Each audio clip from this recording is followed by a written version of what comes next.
Hey, welcome to Board with Life News for April 2nd. Today we're going to talk about Ascension Realms Unraveled, we're going to talk about Planes, The Last Banquet, and a Kickstarter for Braille card sleeves and accessories for seeing impaired gamers.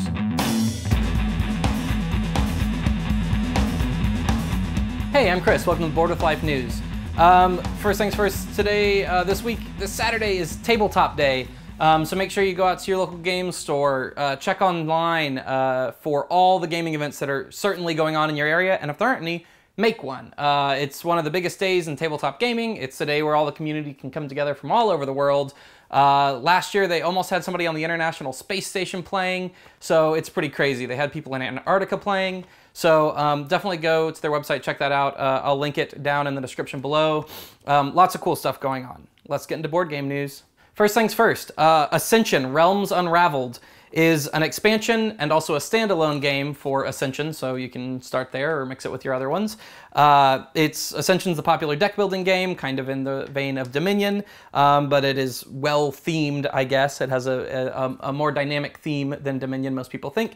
Ascension Realms Unraveled is going to introduce multi-factioned heroes that you can use with different factions, and then there's new point scoring things based off kind of how you combine the factions and things of that nature. I imagine you've probably played Ascension by now, and if you have, you already know if you want this or not. I probably wouldn't start at this if you've never played Ascension before, so I'd probably recommend getting the base game and deciding, but there you go, more Ascension stuff.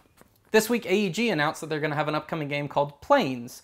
They're kind of packaging this in the same sort of font and design as Trains, their popular game from last year. It's designed by David Short. It's a hand management game that doesn't have a whole lot of information present on the actual gameplay, but I will refrain from making the planes, trains, and automobiles jokes, so you're welcome for that. But the theme is where you'd think it would be flying planes, or at least air traffic controlling planes. It's not. It's trying to catch a plane, running through an airport with your family trying to catch a plane, which on the surface isn't the best theme maybe in the world, but at least it's different.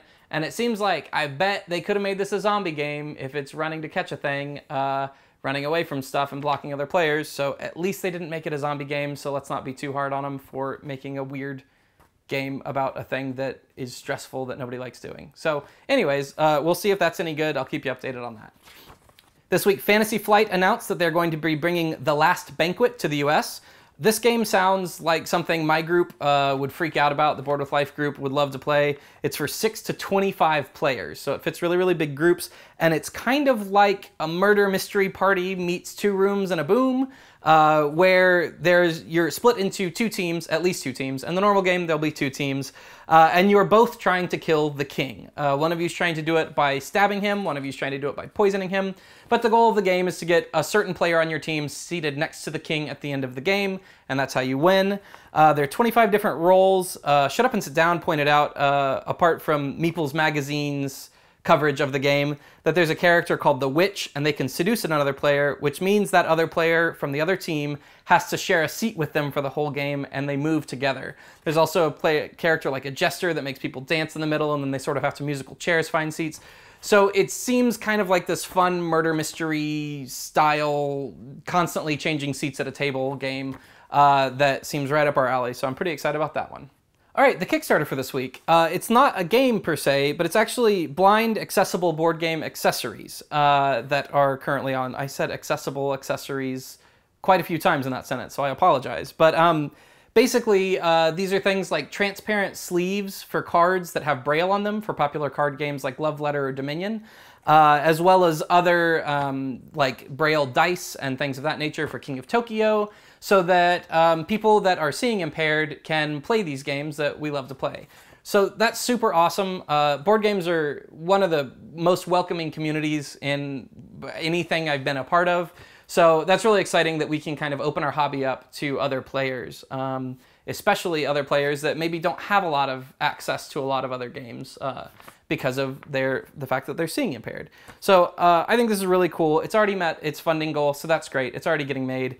For $25, you can get a wallpaper that shows your support, a digital download of the documentary In Touch with the Game, and you can get Yoink the Tactile Micro Game, or you can get card sleeves for some of the smaller card games like Coloretto and things like that. So definitely go check out that Kickstarter and give to it, because that's pretty cool. All right, that's the news for this week. Unfortunately, I don't think there's going to be news next week because I'm going to be in Vegas at the NAB convention, which is a big camera tech convention, all that stuff, looking at all the new goodies from all the camera makers and stuff like that, all next week. So unless Donald or Casey or somebody can step in, which we might get done, but we probably won't have news next week. But we'll be back the week after. We have bits coming out next week. We just recorded the first episode of our podcast that you guys unlocked as one of the stretch goals on our Kickstarter, so that'll be coming out soon. So make sure you keep up with us on Twitter or Facebook or social media so that you know when that's available and how you can listen to it. And yeah, thanks for all your support. This week's question comes from @risklock098 via Twitter, and they ask, is it better to start off with a big con or a smaller regional con for your first? My general opinion would be start out with stuff close to your home if that happens to be a big convention. Like, we live in Dallas, so BGG Con is right in our backyard, so that's great. But yeah, I'd say start closer to home so you're not spending a huge amount of money on travel and hotels or stuff like that. And then if you get really into it, go to bigger cons. Some things to consider is if you're going to a con with the intent of buying new games, you probably are going to need to go to one of the bigger cons. So if that's what you're into, go ahead and start with the big cons. If you're just looking for a place to meet new board gamers, probably from your area, and you're just interested in playing some tabletop games, small cons are great for that. They, in many ways, are even better because there's not so much going on. And you can get kind of, you know, more into your smaller groups and stuff like that. If you're looking for big game libraries, you're probably going to want the bigger cons. And if you're looking for specific events or meeting specific game celebrities and things of that nature, you're probably going to want the bigger cons as well. But I say just start close to home and work your way up, and then you'll be spending all your money going to Gen Con and Origins and all that kind of stuff, Essen, in no time at all. So yeah, that's how I'm answering that question. Thanks for tuning in, and I will see you 2 weeks from now.